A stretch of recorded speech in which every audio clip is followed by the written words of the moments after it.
Remember when there was supposed to be a VR edition of GTA San Andreas? Pepperidge Farm remembers. Back in October of 2021, Mark Zuckerberg had some kind of weird fever dream of slowly moving us all into something called the metaverse, where I guess he was hoping that VR headsets would replace smartphones as the digital appendage that people can't live without. And part of that weird dream included bringing San Andreas to the Oculus Quest 2. To remind you of this, here's the spontaneous and totally not scripted by corporate announcement. There's one project that I'm really looking forward to.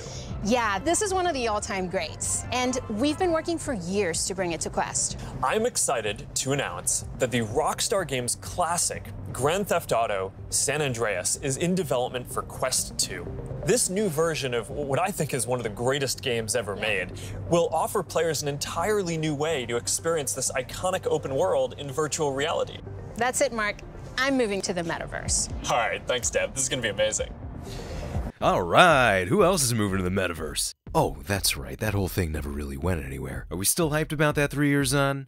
Nah, probably not. I don't think anybody outside of their PR team was hyped about it. But you know what? San Andreas never did come to Oculus. For years, some wondered what was going on with the project. Most people who would have cared probably stopped caring by now. It's a damn good thing they did, because now it ain't happening.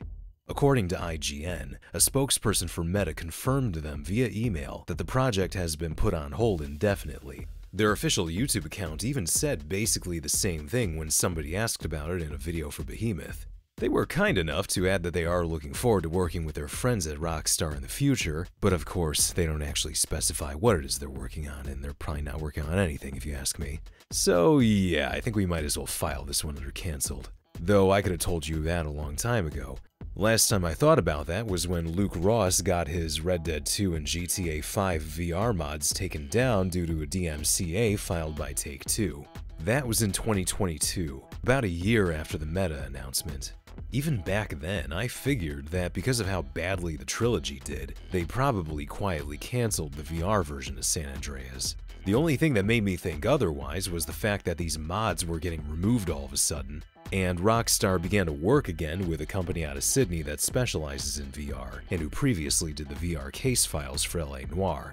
But as time went on, with no announcement of anything to do with San Andreas, I think it was safe to say even back then that it just wasn't happening. It's nice to have official confirmation though. The poor reception of the trilogy may or may not have had anything to do with it, but I wouldn't be surprised if it might have had something to do with how much money Meta is losing in VR now. Meta's VR gaming division, Reality Labs, managed to lose $45 billion according to Yahoo Finance. It's a lot of money to lose, and that's not exactly going to instill confidence in people who want to work with them on any projects, especially not people who previously called VR stupid. Especially people who previously lacked confidence in VR. The entire article is pretty interesting, and it paints a bit of a bleak picture when it comes to VR, or at least VR as it relates to a certain corporate entity. Plus, who knows, maybe he finally found out about what happened in GTA 5 to a character that was supposed to be him. Huh, hold on a second. I think someone's trying to dock with me. Hello? And that's all she wrote. Now, if you were the least bit curious of what a VR version of San Andreas would be like, how about I recommend to you the next best thing? If you have the PC version of the game, download the Zolika trainer and change the camera view to first person. And there you go. This works for cutscenes too. It kinda looks like CJ's just walking around with a camcorder and everyone's okay with him videotaping their conversations. Look, I love women. What the fuck are you? At least I got principles. Oh, and I guess that makes you an upstanding American. Carl, tell him. Carl, don't tell me shit. You picked the wrong house, fool! Hey, hey! But it still looks cool. And it's a hell of a lot cheaper than having to buy a VR headset just for the game if you don't already own one. And not only that, you can play the entire game like this. If whatever they had planned for San Andreas was going to be anything like the VR version of L.A. Noire, then it probably would have just been a few select missions and that would be it. But it kind of makes me wonder now, what exactly did they have planned for it? I mean, even from the first-person view, you can very much tell that this is an open-world game from 20 years ago. Was it supposed to be built off the definitive edition? Was any work even done on the game, or did it just stay in the planning stages for the entire time that it's been known to the public? The world may never know. Ah, well, too bad. Just play San Andreas in first person. Have fun. That's it, Mark. I'm moving to the metaverse.